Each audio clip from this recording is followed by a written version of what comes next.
A boy has the right to dream. There are endless possibilities stretched out before him. What awaits him down the path, he will then have to choose. Just be whoever you are.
Truth here, and welcome to Otaku Evolution.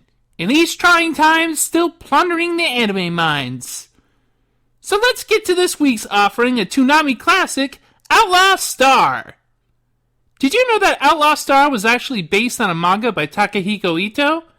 Well, it was, though it was only 3 volumes long, and the TV show aired before it was ever finished. Thanks to the shortness and relative obscurity of the manga, it's safe to say that the anime of Outlaw Star is considered the main product to many. But enough about that, it's time to get into what Outlaw Star is about. In Ito's Towards Star timeline, mankind has left to colonize space, even meeting intelligent aliens along the way.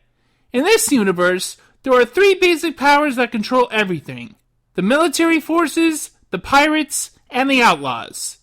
But what differentiates these 3 factions? Sounds like this other youngster doesn't understand either.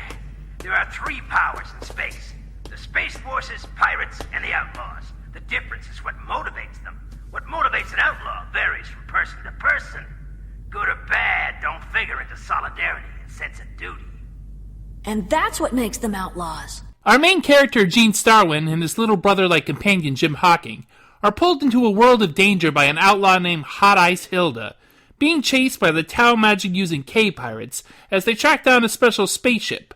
The ship, the XGP-15A2, comes to be known as the Outlaw Star, and Gene becomes its captain as it races across the galaxy in search of the mythical galactic ley line, a place where a great treasure is stored. In the meantime, Gene picks up both allies and enemies, forming a small crew and getting in a whole lot of trouble. Gene himself is cut from the same cloth as your usual devil-may-care scoundrel hero. He doesn't mind cheating to win a fight, he's often quick to using force as a first tactic, he's good with a gun, is a bit of a lech, has a reputation, and a bit of an attitude problem. What sets him apart at first is his overwhelming fear of going into space, which he has to overcome to gain the freedom he's looking for. It at least helps in his travels that he has one of the greatest weapons in anime history, the caster, a gun that shoots magic.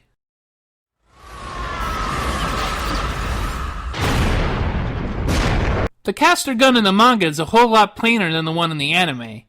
It's hard to imagine it making much of an impact if it didn't both do what it did and looked as it does. It goes to show what a big difference aesthetics can make. Jim Hawking is more responsible and level-headed than his older partner. It's not clear how the two met, but Jim constantly has to rein in Gene's more troublesome qualities. There's an episode where Jim falls for a girl ostensibly his own age, but it turns out she's one of the pirates targeting the crew, and neither of them know it.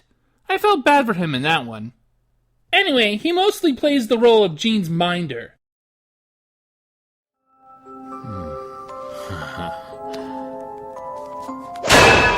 Hey, what do you think you're doing, scumbag?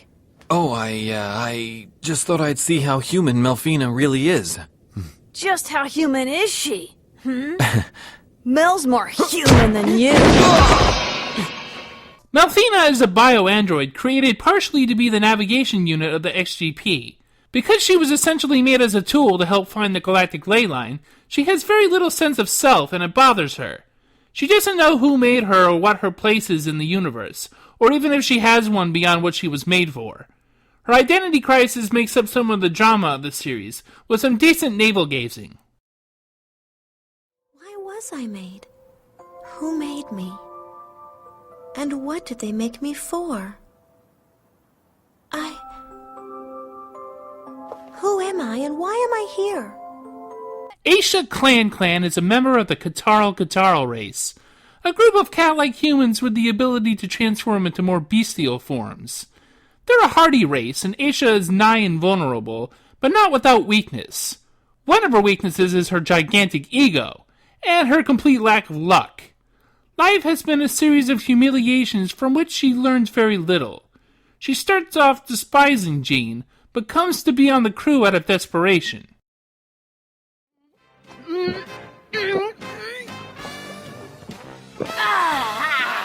Man, you can really chow down. That was supposed to feed 4 people. May I? Yeah? What now? Yum! I'm ready for seconds! Also initially an enemy is Twilight Suzuka, a highly trained assassin. A woman warrior who wields a bokken like it was the Zentetsuken. Suzuka is like a force of nature. Seriously, I don't even think Goemon or Kenshin could do half the things Suzuka can. Jean was really tempting fate when he went up against her. I have to put my life on the line for this. What are you up to now? Get down here! What's the matter? Are you scared? You fool!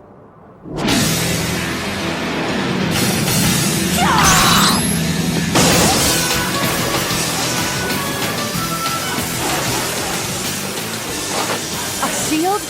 If you focus them at a single point, then you can do this! The ship, the Outlaw Star, is sort of a character in its own right, thanks largely to there being an onboard AI named Gilliam 2 that is constantly testing Jean's patience. The ship is a real beauty, though, fast enough to place in a fantastic space race it's entered in, and even features grappler arms to fight with. It's definitely one of my favorite spaceship designs. Of course, a space adventure wouldn't be as interesting if it didn't have memorable antagonists to hinder our hero's progress or compete for the same goal. The K-Pirates have an elite squad called the Anten 7, who come to target Jean and his allies as the journey progresses. There's the backpack guy, the werewolf lady, the girl with the cats, and a bunch of others we don't get to see in action until the final 2 episodes. Honestly, they should have spread them out a little bit more, but they're pretty cool as a concept, sort of like the gung-ho guns from Trigun. Their leader is Hazanko, a K-pirate bigwig who's so baller that... Well, I don't want to spoil the final episode, but let's just say a caster gun isn't enough to take him down. We have 2 additional bad guys in this show, the McDougal brothers, Ron and Harry. Well, they say they're brothers, but one is a Melfina-obsessed bioandroid, and the other is just an asshole. They're a constant thorn in the side of our heroes, even pursuing them to the ley line itself. Now, apparently the older one may have had something to do with the death of Jean's father years previous, but it gets dismissed before we really get any closure on the matter, and Jean's animosity towards them is less personal than it is incidental. Kind of a wasted element, but the McDougal brothers are an otherwise good addition. The series is mostly an ongoing serial with a continuing storyline throughout most episodes, but occasionally they take a breather and do some one-offs that can be pretty fun. For instance, there's an episode where Jean tries to go on a date, but is interrupted by a monster chasing Aisha trying to stop a giant bug, and a psychic cactus plant who takes control of Jim. If you didn't get that, I said giant bug and psychic cactus.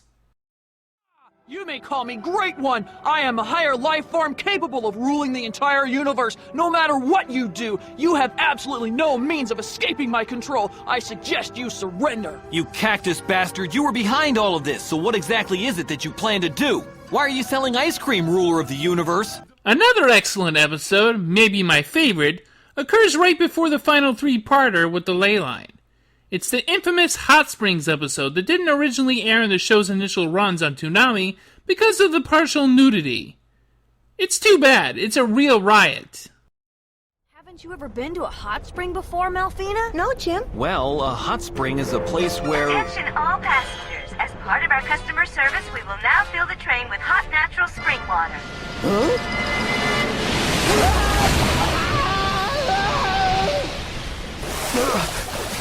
Well, this is sort of what a hot spring's like.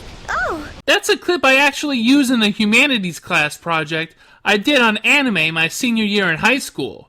I got a good grade, incidentally. But let's face it, you really want to see some skin. I see. You came all the way here just to sneak a peek at Aisha in her birthday suit, huh? No, you're wrong. I didn't come here for the...